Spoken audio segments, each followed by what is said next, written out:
Hello everybody, my name is Eric D. Johnson, also known as BrightShine. I live here in the city of Memphis, state of Tennessee, in the county of Shelby. And today's date is early Monday morning, September the 15th, 2014. The time is 1:10 a.m. I'm going to date today's video with yesterday's date, which would be Sunday, September the 14th, 2014. And I want to first say thank you to all my fans, my supporters, for your continued encouragement and support. And I always keep my fans informed that I'm still employed, continue to keep myself employed at a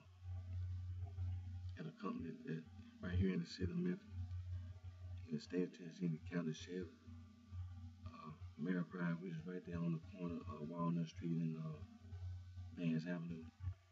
And I'm also continuing to further my education at Monroe College online. I'm pursuing my associate's degree in business administration with a concentration in marketing. And right now I'm in my third semester, which is the fall semester. And this semester, I'll be studying business law and business ethics. And I also got I started this remedial math class because I have a math requirement for my associate's degree. So this semester, that's what I'll be doing this semester. But I want to quickly say, and also I want to make sure that my fans and my supporters understand one thing, that when being that I'm working and going to school, I am continuing. You have to maintain that balance. Work, school, time. You have to manage your time. Like I said, I'm also working on my entertainment interest, my music interest. And like I said, I know I have some things that in entertainment that I would like to do. But when I say entertainment, I don't mean in a juvenile, in a insensitive, manner. Because I like to do some movies and programs, based on African traditional religion, and like I said, I like to do some things about female genital mutilation and child marriage and things of this nature. But when you do things like that, you have to make sure you don't be insensitive and be irresponsible and unaccountable. And that's what I want to make sure when I do things of that nature. Because, as a matter of fact, when we speak about African traditional religion, as we were speaking, when we be reading about African traditional religion, and when you hear the terms and the words that have been used, derogatory terms and words, then that's what you have to always keep in mind about African traditional religion and entertainment and music. Excuse me. So like I said, excuse me. I want to make sure I keep all my fans and my supporters informed that, when it comes to entertainment music, it doesn't exclude African traditional religion, but it includes African traditional religion. And always keep in mind that in the past, and also possibly in the present, derogatory, stereotypical, derogatory words and terms, and offensive stereotypes about African traditional religion when it comes to entertainment and music. And I'm not going to spend any more time on that. I want to spend more time on this video. I'm going straight into African traditional religion. And what I want to, as I always do, which is very important, is to always make sure that when you speak about African traditional religion, you have to make sure you know who the people are. You understand? You have to make sure you identify the people. African traditional religion. You know, the Afro-Asiatic people. Uh,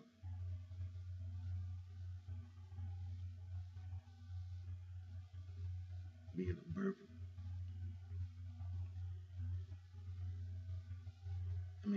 Excuse me, the Afro-Asiatics. Uh, is the Berber, the Chadic, the Cushitic, the Egyptian, the Omadic, and the Semitic. And when you speak about the Berber, you speak about the Shilhit, Kabyle, the Atlas, Tamazite, Rifian, Shawi, and the Tuareg. Those are Berbers, Berber people, Berbers. And like I say, the Berber, Afro-Asiatic. And then you have your,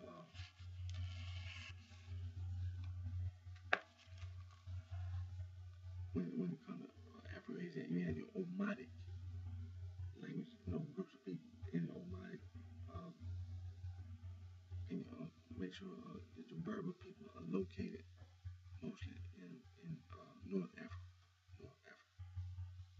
and your Omadic people mostly located in around Ethiopia and north and south.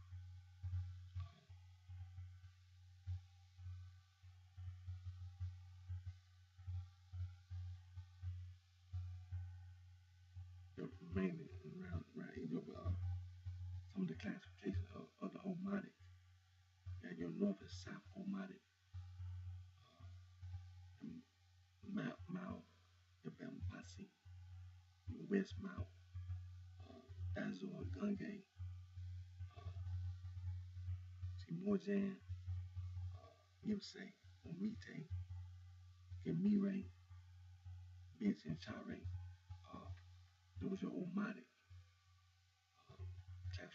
people that are classified as Afro-Asiatic. Then you have your Chadic people, and the Chadic people are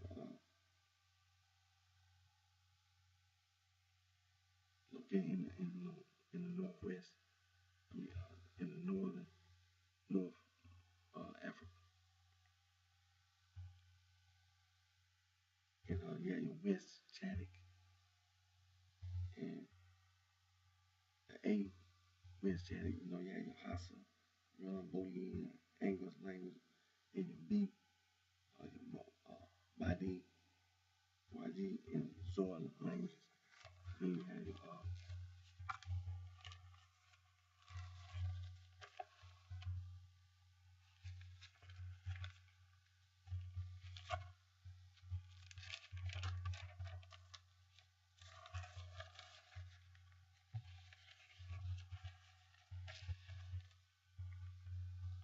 BU Madare, which is your Central Chadic. Then they have branches. Then you have your A, which is the Bure, Kamwi, Bete. Then you have your B, which is in the Central Chadic, Badule and Usku and Gidar. Then your East Chadic have branches. You have your A, your Tunek, and your Nasiri and Kire. Then you have your Dange, Dangalie, and Bukulu and Sokono language. And then Mese. Yeah, that was the East Chadic. Then all those that I just spoke about was the Chadic speakers, people that are classified as Afro-Asiatic. Then you have your Cushitic, Afro-Asiatic. And most of the custody people are located in the Horn of Africa, around Somalia, Eritrea, Djibouti, uh, Ethiopia, and, Sudan, Ethiopia, and then some Kenya, Tanzania. But you have your branches of your custody, the Beha, that's your North custody. Then you have your Central custody, which is your, then you have your Highland East custody. Then you have your Lowland East custody. Then you have your Dule and your South custody. And all those that I just spoke about are your custody of Afro-Asiatic people.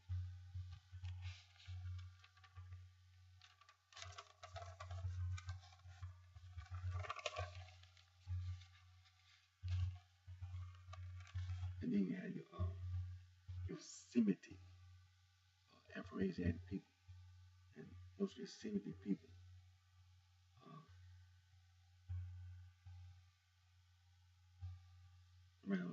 around North Africa, the Middle East, and places like the Middle East, and might be South or Central Asia, South Central Asia possibly. But your Semitic people are your Arabic, your Amharic, your Hebrew, Tigrinya, and Aramaic.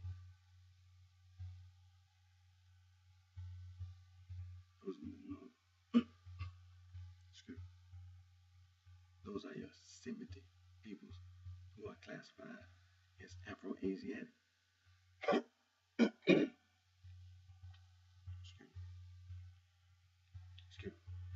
And then you have your Egyptian peoples who are classified as Afro-Asiatic. And you have your archaic Egyptian. You have your old Egyptian. You have your middle Egyptian. You have your late Egyptian. You have your demoted Egyptian. And you have your Coptic Egyptian. And the Egyptian people are classified as Afro-Asiatic. Then you have your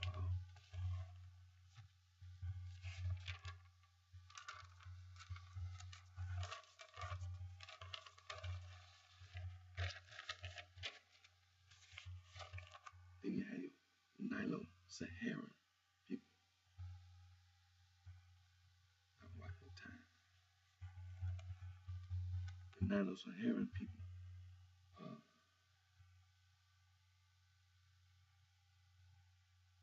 Some parts of North Africa, some parts of West Africa, some parts of East Africa.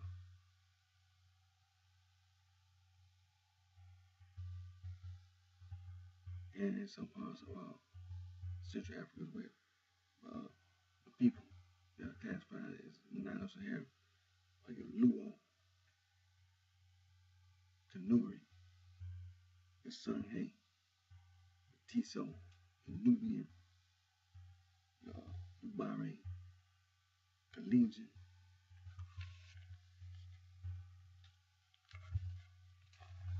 your Lango, your Dinka, your Dinka and your Acholi, the Maasai, your Ngambe, your Nuer, your Fur, your Tubu, and all those people are classified, Nilo-Saharan. All the people I just spoke of are classified as Nilo-Saharan. Then you have your Niger Congo people.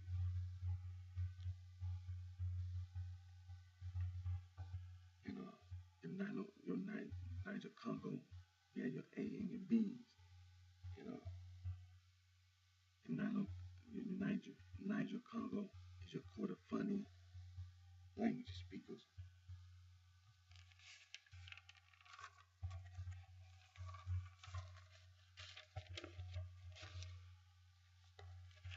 Your Mandi include Bambare and Soniki and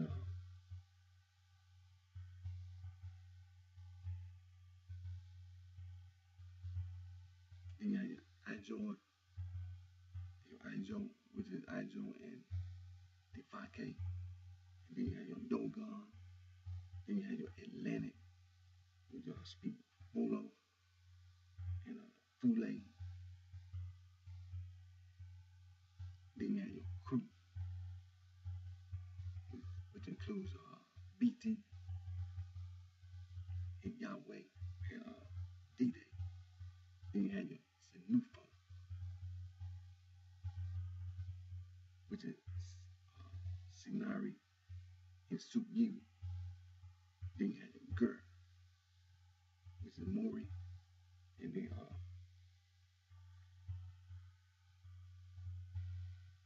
Anamewe, which is Chambe, and Ubanji, which is Sango, and your Quay, which includes Can.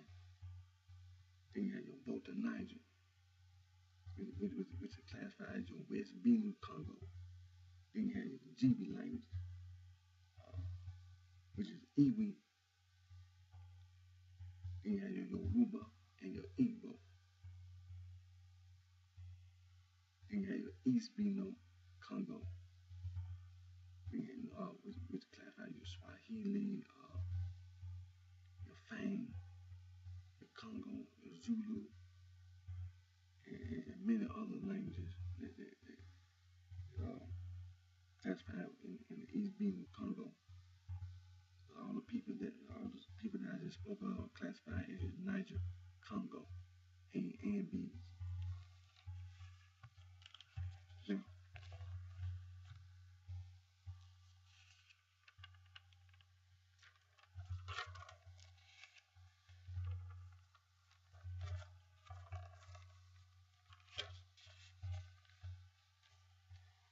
then you have your people that are classified as your Koi and San.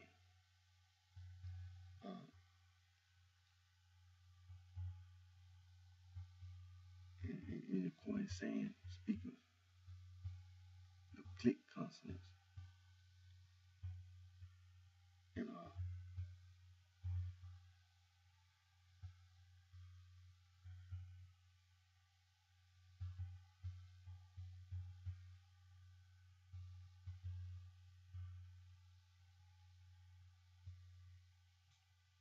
now, the Koi San, some may be extinct and some may be moribund. But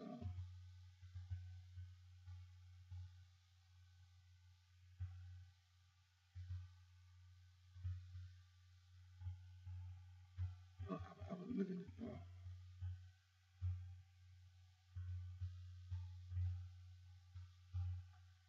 and Quadi, which is Koi. It says it's extinct. Name,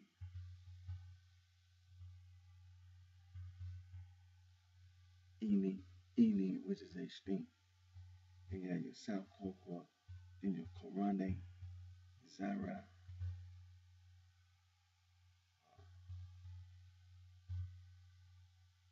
Tishu. Then you have your East Tishu, Queet. Then you have your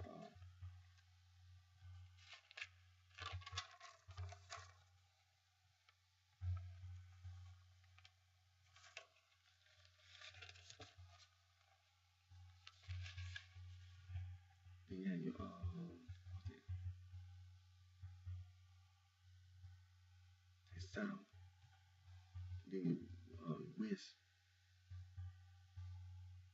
Tishu, West Queet, West Kalahari.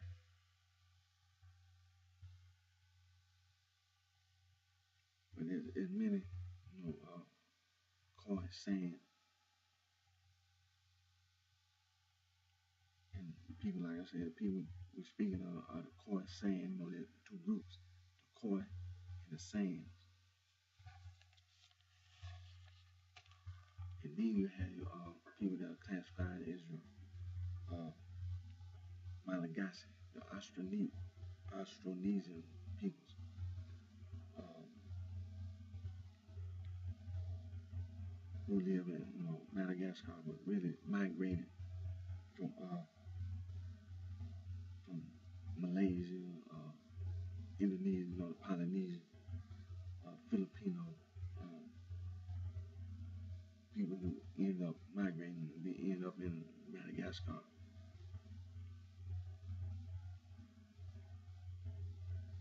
And all the people that just spoke of, the Afro-Asiatics, the Nilo-Saharans, the Niger Congo A and Bs, the Khoi, Sands, the Austronesians, all these people, when you talk about African traditional religion, these people are the people that, when we be studying African traditional religion, that's what we've been studying.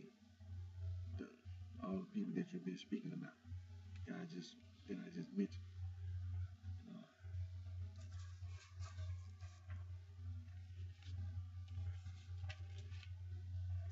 what I want to do today is go back to this book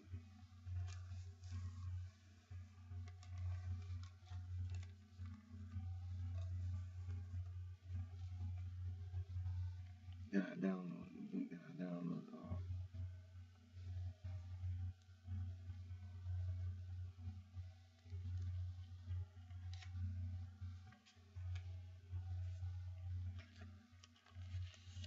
and the book that I downloaded was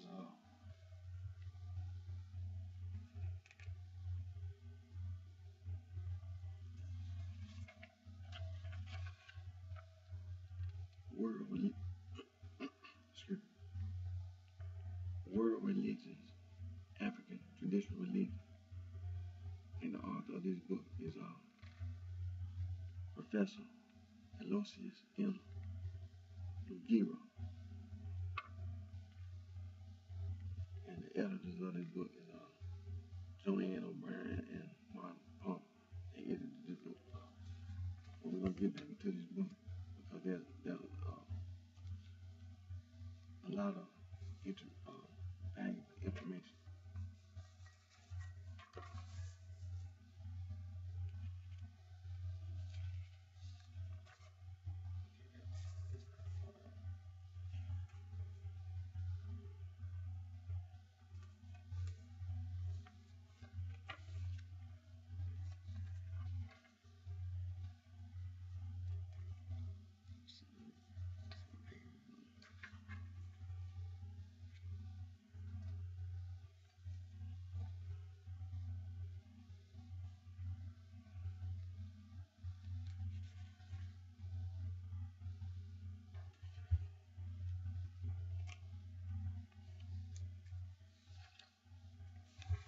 So we're going to go back to the introduction, but I want to go back. We're going to start today. All of us are African, just like I just mentioned, all the people, Afro-Asiatic, Nilo-Saharans, the Niger Congo A and B, the Khoi, Sands, the Austronesians. You know, in this book, we're starting right there in African Traditional Religion, the first chapter, followers of African religion.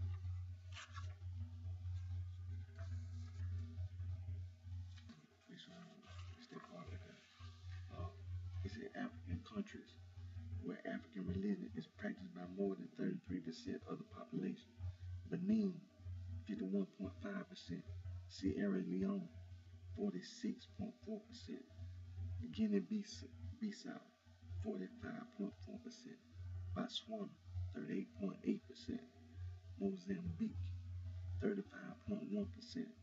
Liberia, 34.1%.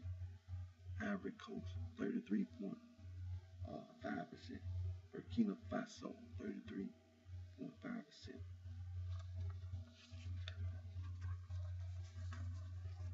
And it says here, African religion is manifested by African ethnicities. Okay, you had your Northern African obsolete religions, your Berber religion, your Cushite religion, your Egyptian religion. Then you had your Eastern African obsolete religion, Axumite religion.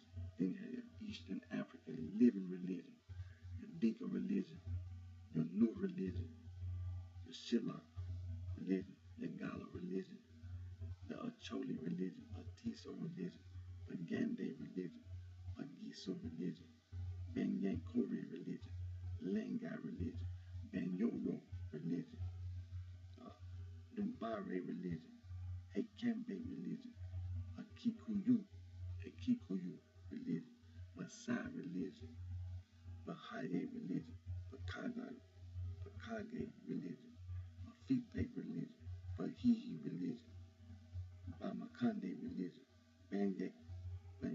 Banyang Yuse religion, Besukume religion, Banyangwizi religion, your Central African living religion, Babembe religion, Congo religion, Balube religion, Bandimbu religion, Banyayuse religion, Baka religion, Bambuti religion, Shone religion, Banyarwanda religion, Burundi religion, your Southern African living religion, Kong religion, Khoi religion, Voodoo religion, San religion, Soto religion, Swazi religion, Tiswane religion, Hose religion, and Zulu religion. Then your Western African living religion, Ashanti religion, Bambari religion, Dogon religion, Edom religion, Iwi religion, Fang religion, Fanti religion, Foreign religion, Gay religion, Igbo religion, Mindi religion, Nut religion, Tiv religion, Yoruba religion.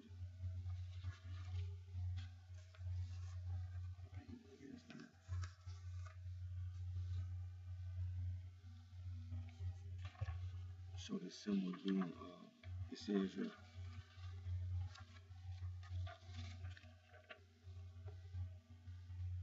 this symbol is the Adinkire symbol, dyed on the cloth. Said the Ashanti people of Ghana and West Africa had developed a variety of Adinkire designs that have symbolic meaning. Said these designs are often stamped on cloth known as Adinkire cloth and used for decoration. Said the Adinkire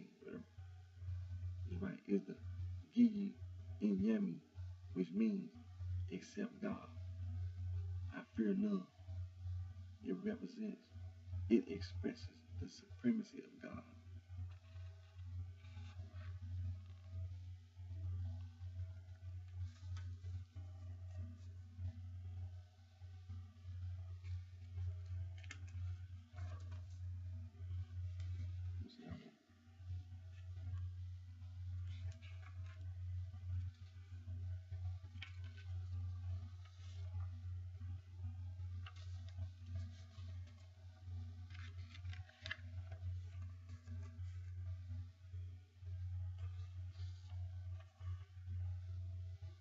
Okay, the oral tradition. It said traditional African lore has always been passed down orally. There is no written set of beliefs, no holy book such as the Bible or the Quran. Cultural beliefs and rules for living are passed down from generation to generation by word of mouth. Most African peoples have no written language, but members of the community are trained from childhood to perform prodigious acts of memorization, reciting the whole history of the community for successive generations.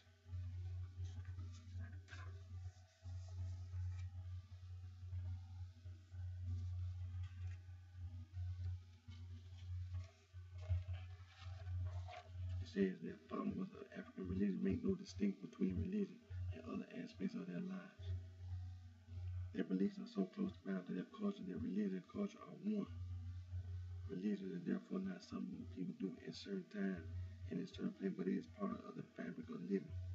Although a supreme being is above the living, lesser gods, spirits, and ancestors walk beside the living and guide them in the direction they must go. They are sometimes displeased by those who do not heed them. People and gods are constantly interacting through ritual, prayer, and sacrifice, but mostly through the business of living. See, among African peoples, community, culture, and religion are tightly bound together.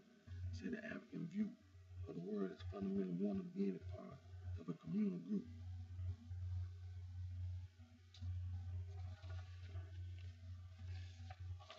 It says here that people believe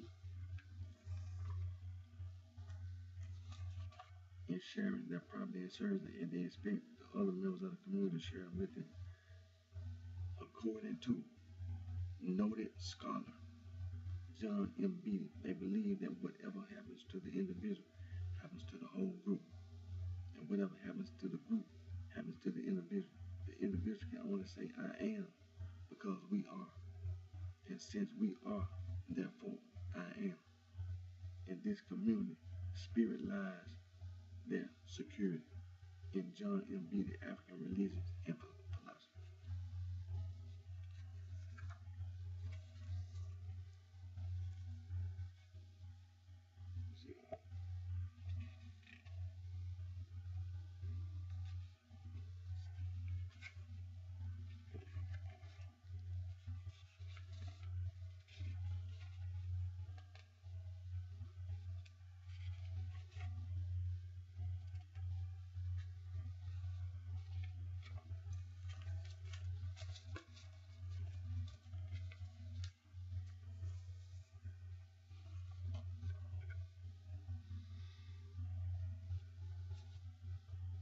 It says in the same chapter, introduction, African people, it says unity and diversity in African religion. It says although it is impossible to make some generalization about African religion, it is important to remember that African religions are not one, but many. African religions have a great variety of rituals, myths, beliefs, and deities. Yet, in spite of their differences from each other and from many other world religions, they share with each other and with most of the other faiths the goal of guiding individuals safely through the passages of life, from birth and puberty, marriage and maturity, to death and ancestral. They mark not only the season of life, each with its particular responsibility to do, but also the season of the year and the cycles of time. They answer the question of why there is suffering and death in the world and offer ways of dealing with human pain. Finally, they provide a way for the people who follow them to be in touch with the spiritual in themselves and the universe. There are as many African religions as there are African people. However, in their diversity, they are one. Whether African religion based in Central Africa, Eastern Africa, West Africa, or Southern Africa, the belief in a supreme being, superhuman beings, and honoring ancestors are its cornerstone. They point to the same understanding.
That's why I want to make sure I get to chapter 3. The Supreme Being, chapter 3, the Supreme Being. I said I'm bypassing chapter 2, the oral tradition. I want to get to the Supreme Being because it says here,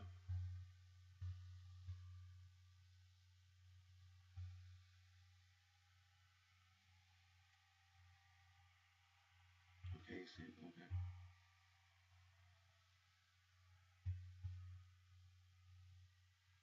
In the indicator patterns of a can art, there is a pattern that is called Gigi and Yami. Remember that symbol I just showed you? And we talk, mean except God. When there is a period on it, God posted stamp, it was called the omniscience of God, referring to God's quality of omniscience or knowing all things. A stamp collector remarked how that an African country should be the first to remind the world of God's power on its stamp. Except God is the end of a proverb that goes, no one saw the beginning, none should see the end except God.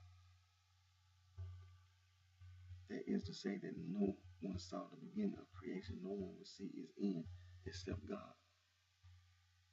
In Noah Q. King, religions of Africa, most African oral traditions have pointed to the existence of a power above, which there is no other power, a supreme being, creator, and originator of the world.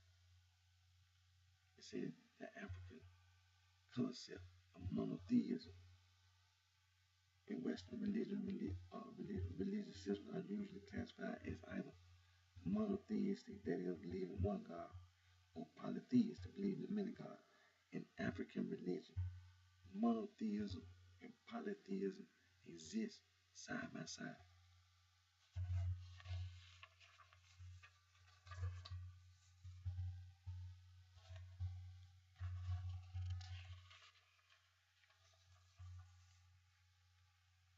It said often the African concept of monotheism is one of a hierarchy with a supreme being at its head. In this system, the supreme being rules over a vast number of divinities who are considered to be the associates of God, of the God. African understanding of the structure of the heavenly kingdom might be compared to the Christian concept of God ruled over the saints and angels. The divine hierarchy in African religion makes it possible to classify them as both monotheistic and polytheistic at once. Monotheism with polytheism.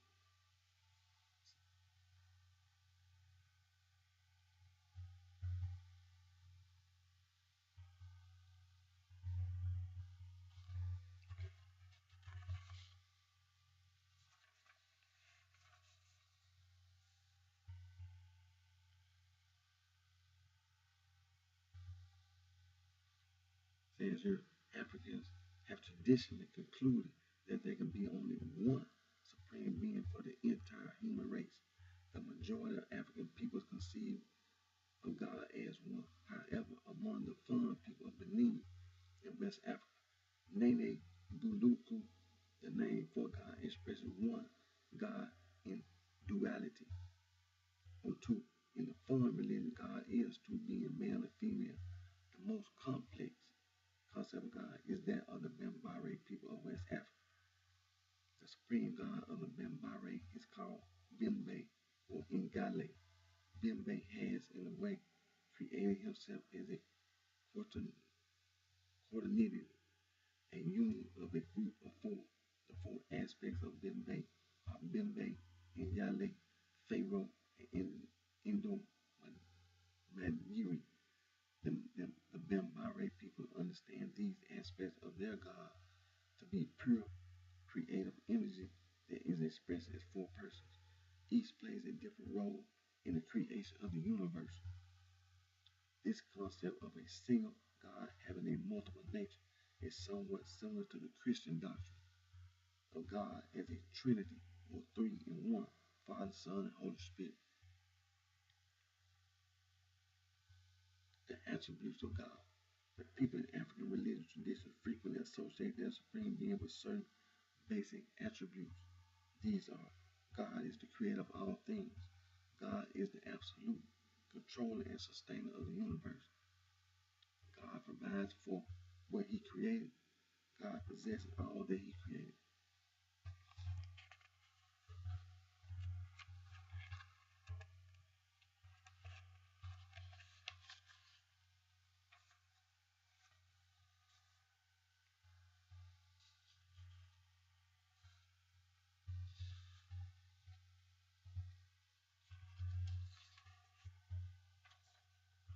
Now, I want to get to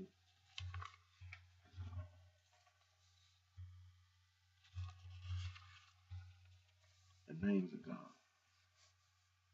It says here, the names of God. The following names of God express African ideas of the one God, the Creator. These African names demonstrate the unity of thinking about a God while at the same time express a diversity of expression about the same and one God. The names listed are all taken from Africa, south of the Sahara Desert, where living African religion is found. They represent different regions, countries, and ethnicities.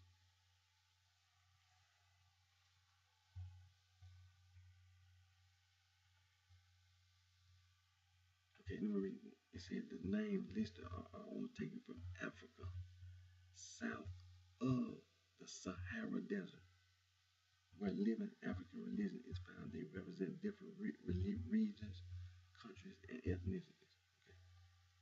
Central African regions, the countries, ethnicity, name, and meaning.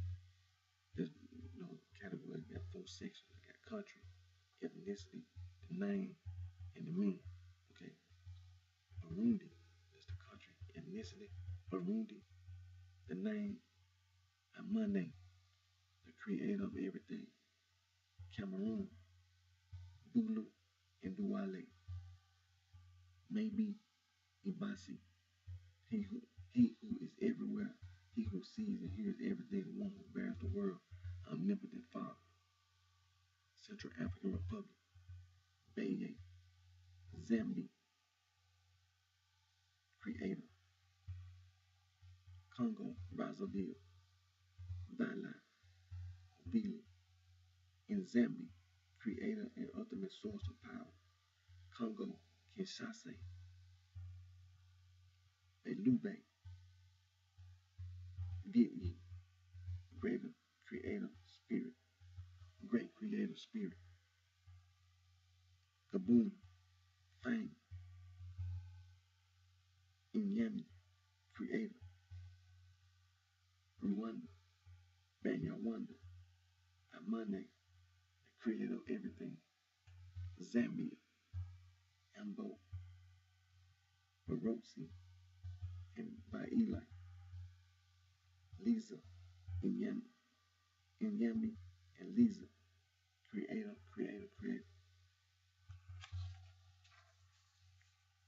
Eastern African regions, Kenya, Akambe, Ruby, Creator, Maker, Fashion. Sudan, the Nur, the Dinka, and Shilu, Kwa, Ja, and Jua, Creator Spirit, Creator Spirit, Creator Spirit. Tanzania,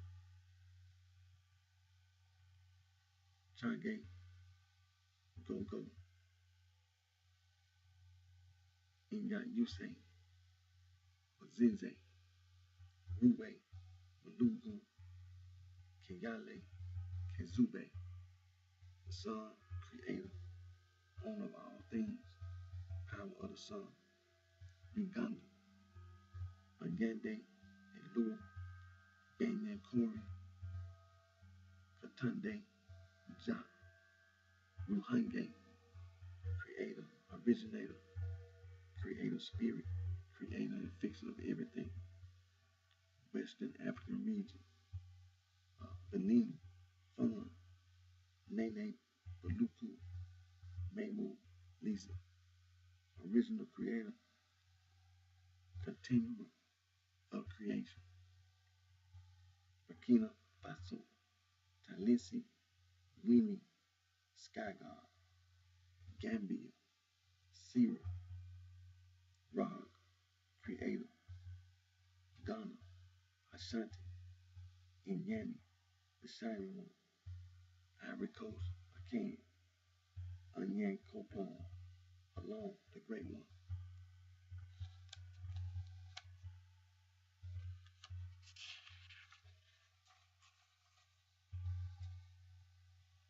Nigeria, Igbo, Yoruba, Shawuku, Oludumare, Great Spirit, and the Most Supreme Being, Senegal, Sira, Rog, Creator, Sierra Leone, the Mindi, Ikono, Livi, and Yete, the, the high up one, the one you meet everywhere, Angola, this is Southern African region, Angola, the Congo, Ovimbudu, Ovimbandu, Ovimbandu, in Zambia, and Suku, Creator, he who supplies the needs of his creator, of his creatures, Botswana, Tiswane, Odino, the greatest spirit, Lesotho, Besuto, Besuto, Molimo, the greatest spirit, Malawi, Chiwa, Ngoni, Ulungu, and Yulu Lange, the creator and the original source, South Africa, Zulu, Unkulu, Lunkulu, the great oldest one, Swaziland, Swazi, MV Lim, Kundi, who appeared first, the power above, unapproachable, unpredictable, of no specific sex, Zimbabwe, Shone, Ndibili, Nwari, Nkulu, he who is in or owns the sky, the great one of the sky, the great oldest one. There's something else.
I went to chapter 6, sacred spaces and places.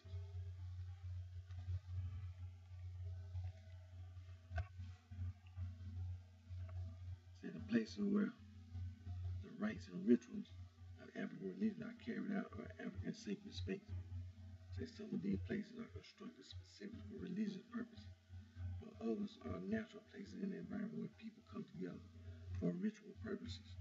There are also places that would normally be regarded as non-sacred, but they may, on occasion, serve as ritual spaces. These are often homes in which senior family members may officiate as ritual elders. Sacred space.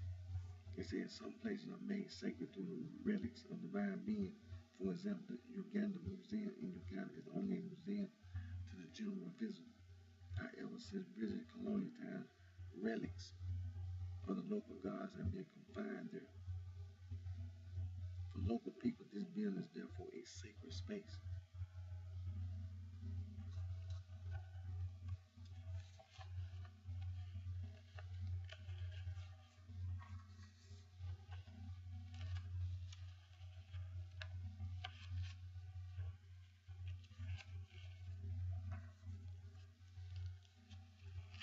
It says,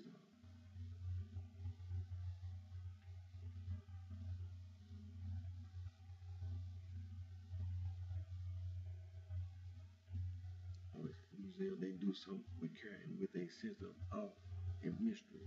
So a museum visit becomes a casual sort of ritual. They say the gods may also signal the special sanctity of a place in some way. Animals, by their symbolic relation to the gods, as well as by their ritual guardianships of a locality, often signs of communication from the spirit world. Their appearance in a certain locality may mark their place as sacred.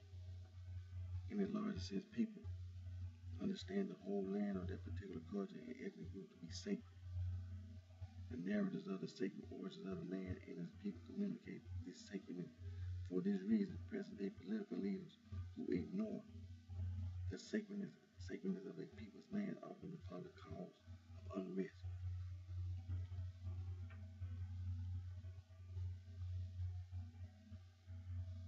It said Africans have long associated the wonders of nature with religion. In African tradition, anything that seems to be shrouded in mystery has tended to evoke a sense of the religious, and the natural world is filled with beauty and mystery.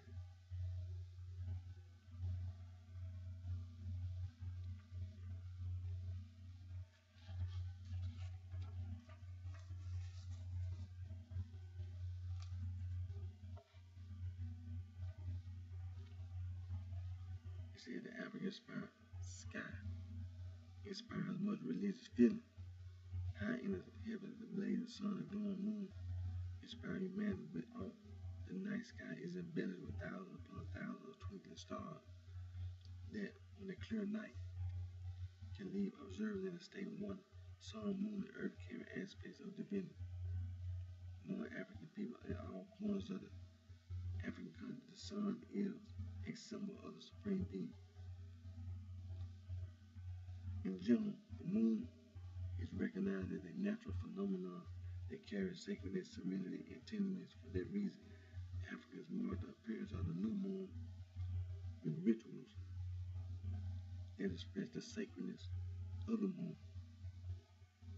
The natural world, the earth too, is a source of wonder. Africa's geography is extremely varied.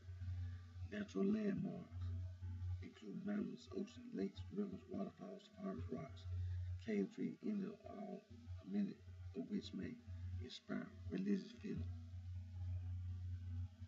The forests and plains are alive with a great variety of animals, chattering birds, creeping reptiles, spiders, and insects, all of which by inhabiting the world with humans being the question of their place in the universe.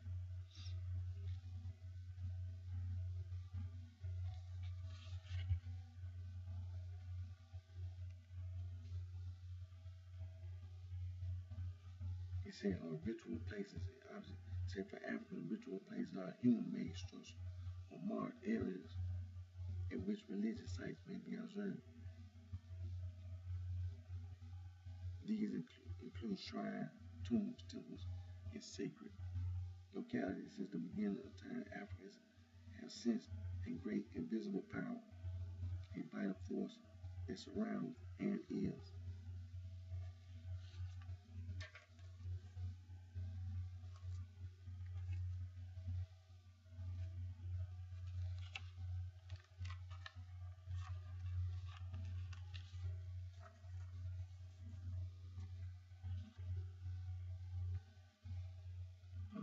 To help themselves come to terms with this power. Africans have devised ways of containing it by inviting it to reside in human-made places so that they may receive it in small doses. Temples. A temple is a place or a building where people congregate to worship, to pray, or to ask for favor from spiritual powers.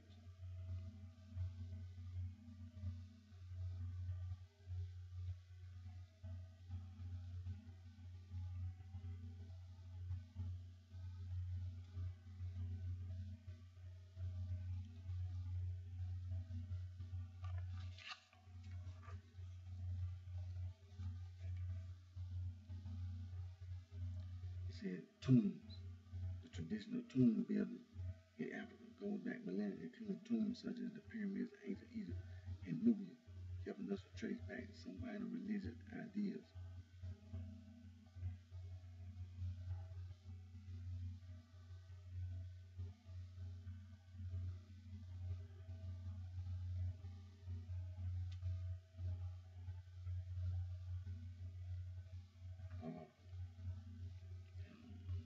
Uh, we mark localities of religious significance.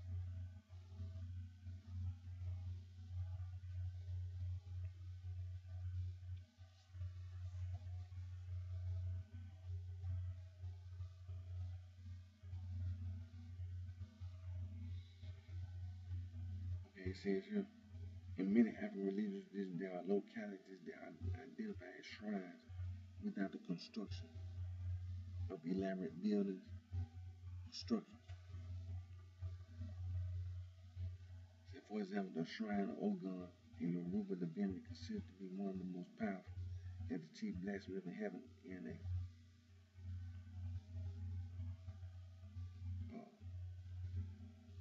any bloodthirsty hunter on earth is a locality in Ife, marked by stumps of wood and by stones.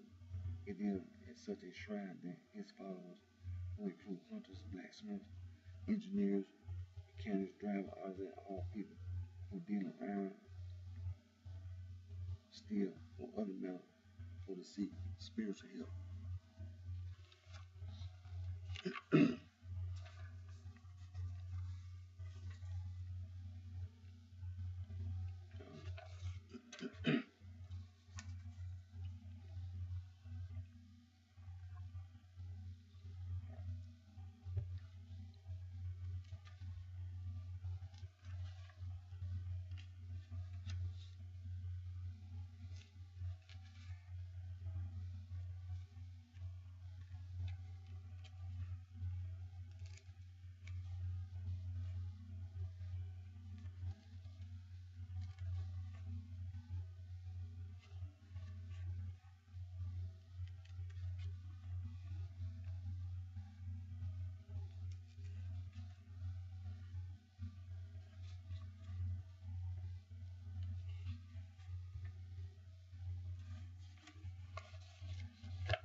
The last chapter,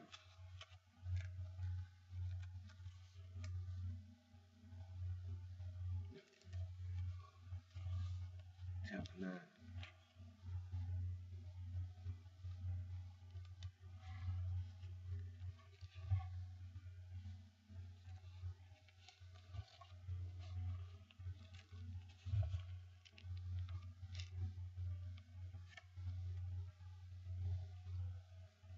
Chapter 9 is titled African Religion, Past, Present, and Future.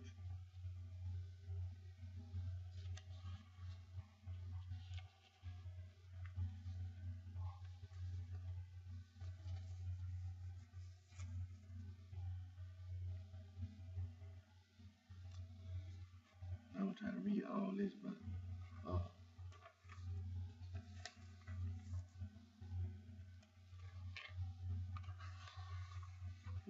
it wasn't my intent to read this whole book, but it was just the things I wanted to point out on this video. And one of the main things I wanted to point out was those names of God.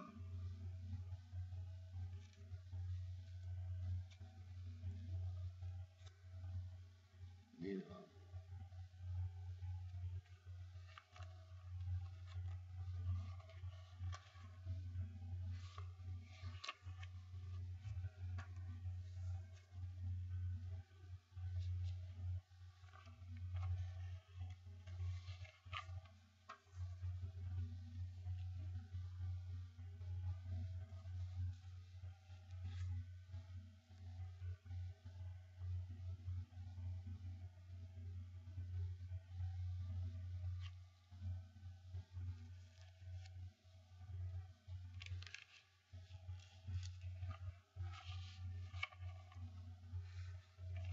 okay, one of the things I wanted to read, it said meeting the needs and facing challenges. Saying in Africa, people turn to African religion for their spiritual needs, and it provided levels: healers, mediums, diviners, rainmakers, priests, elders, rulers, queens, and kings all serve the religious needs of the people. They attained their position by inheritance or by apprenticeship. In the past, they were usually traditional in the sense that they were not formally educated. Today, there are many African religious service providers who hold academic degrees, including PhDs, who serve communities both in Africa and abroad. However, alongside its development and spread, African religion is also subject to many of the problems that affect other religious traditions. For example, the rise of feminism is challenging the male-dominated structure and taboos of much of African religion, whether this is to do with female circumcision, now more commonly and controversially called female genital mutilation, or the traditional authority given primarily to men, or the abuse of women within traditional notions,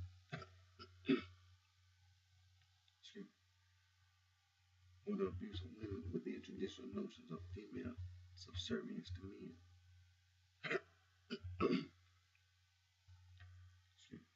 Feminism presents as many challenges to African religion as it does to other faiths.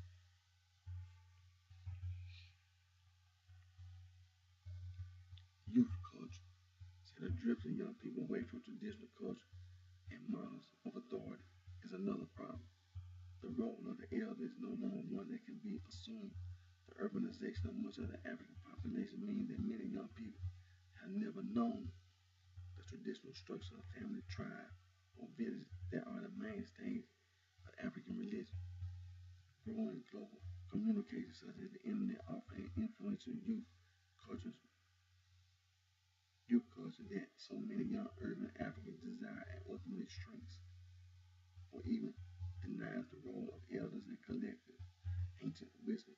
It is not only breaking the ties that bound people to traditional religion, it is also placing strains on other religious communities such as the Christian church. Exploitation of traditional practice. The lack of clear structures of authority also poses problems for African religion because it leaves it open to exploitation by people who abuse its power and structures of power. Because of the informal nature of African religion, it is difficult to counter claims by groups that call themselves traditional African religion, even if they seem to be clear aberrations.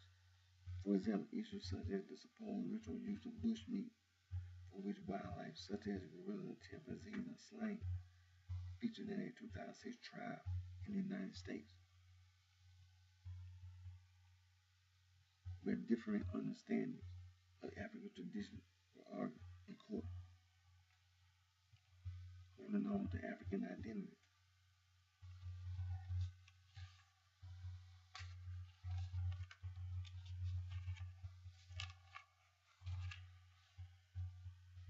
The rise of a more fundamentalist Islam in some parts of Africa has led to the suppression of many elements of traditional African religion. Right? Say yes, man.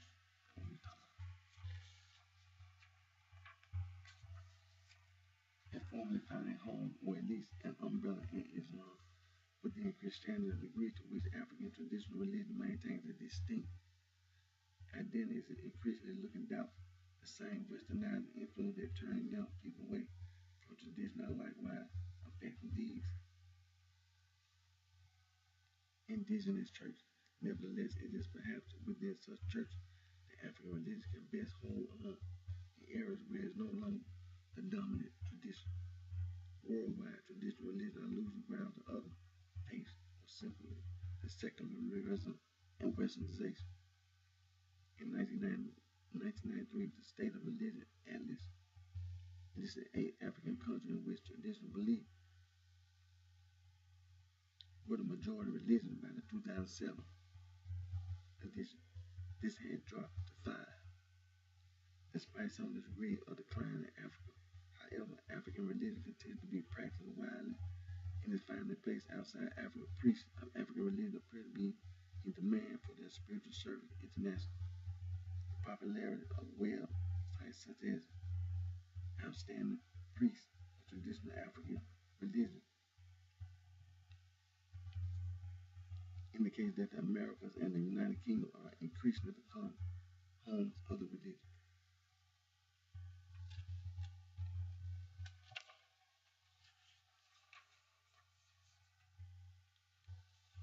I'm not going to be any more on the book.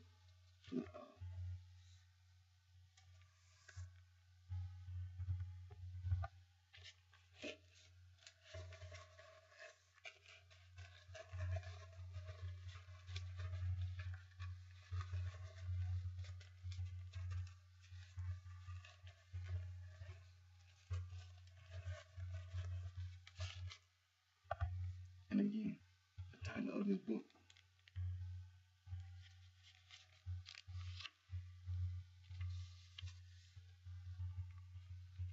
is World Religions, African Traditional Religion.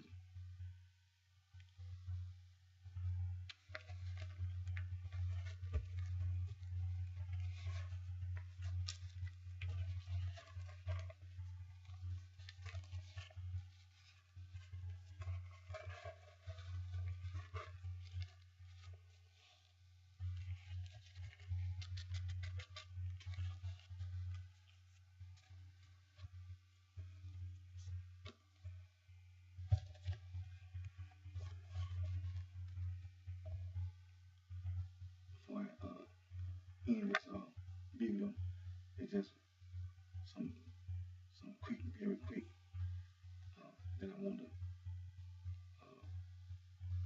share with everyone on this video. Now, as you know, Dr. Joseph Umasadi Egwalelu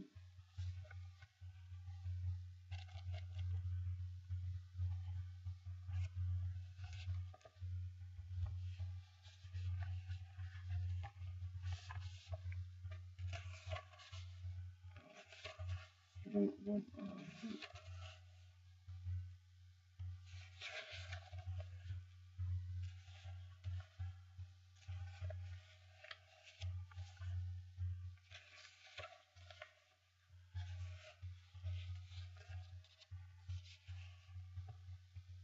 Sin. He wrote the book Sin and Its Removal in African Traditional Religion.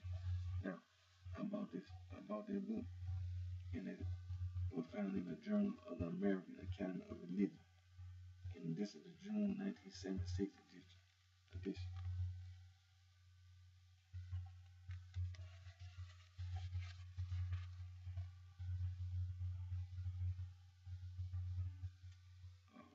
Sin and it's removed in African traditional religion. Uh, Starting on page 275. And down at the bottom it says, J. Omasede Ewolelu, PhD, Abadan University, Abadan, Nigeria, is acting head of the Department of Religious Studies at the University of Abadan. And what I want to point out in this book is that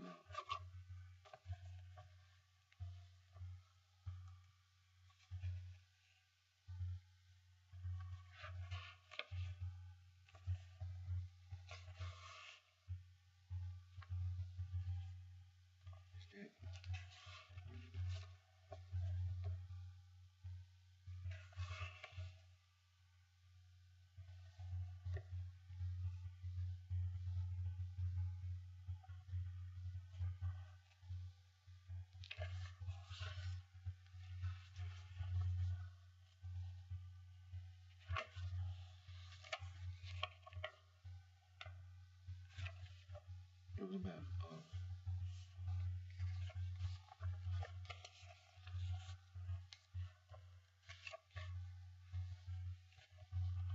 about the foreign investigators.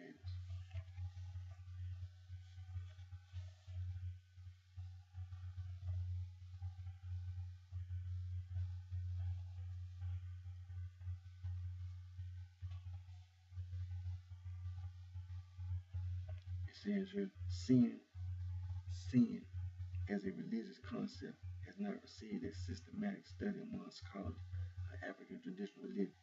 Say some of them who mention sin in their writing did so just by the way and claim either that the Africans had no notion of sin or that they had very poor concept of it. Let us examine some of these scholars and what they said about sin.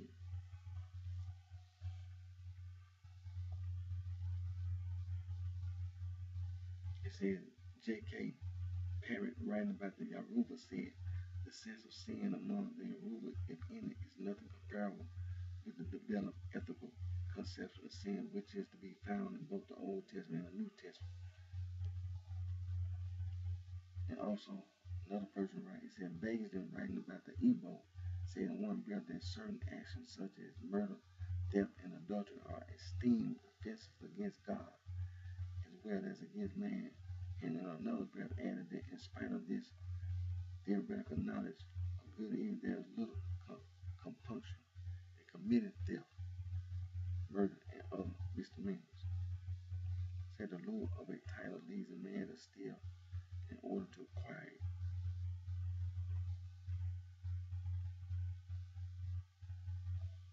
Said A.B. Ellis, discussing the sense of sin and morality among the Twap-speaking people of the Gold Coast and Algonquin, wrongly asserted that religion is not in any way allied with moral ideas and that the two, when they come together, when man attains a high degree of civilization. He claimed that among the people of the Gold Coast, sin is limited to insults offered to the gods and neglect of the gods.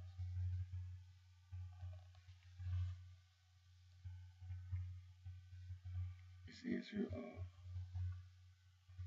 another West African observer,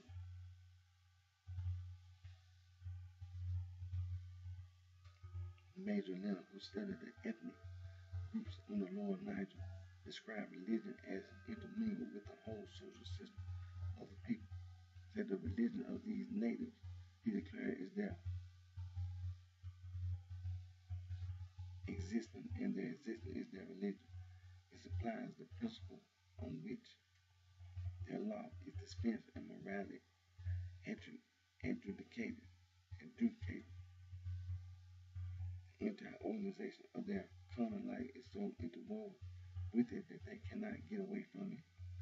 Like Hindus, they eat religiously, drink religiously, and sin religiously. So similarly, Jacob Spike, a German missionary, pointed out that among the Ewe speaking folk, not only does Mother Earth punish with death those who have sworn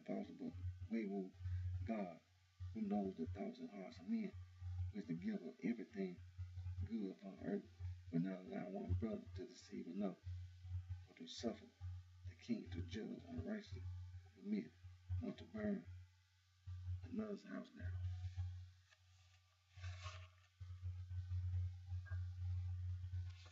Now, that was just some thing that I wanted to read from Dr. Joseph and Homer Sadie. It will label sin and its removal in African traditional religion.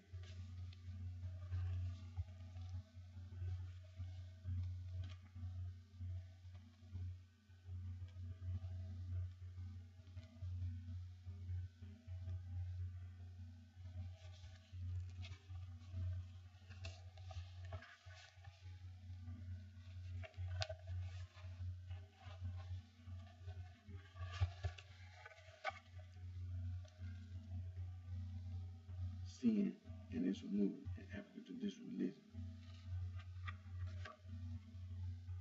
The Journal of the American Academy of Religion.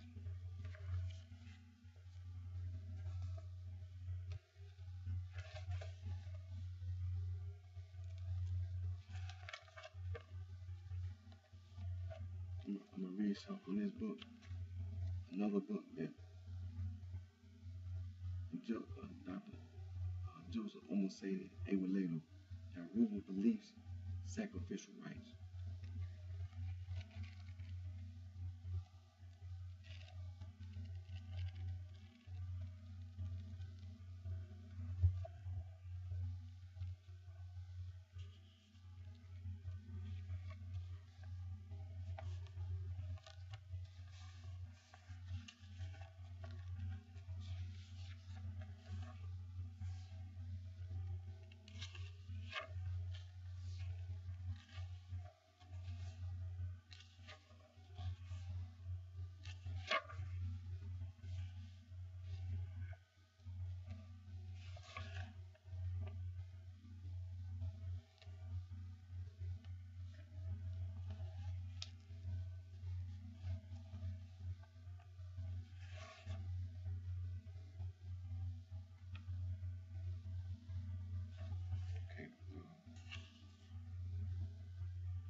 I say, this book here, Joseph Omasei Ewalelu wrote this book, Yoruba Beliefs and Sacrificial Rites. I'm trying to think I might have read this either there. I might have must read it somewhere else. But this is a very interesting book from front to back. You know,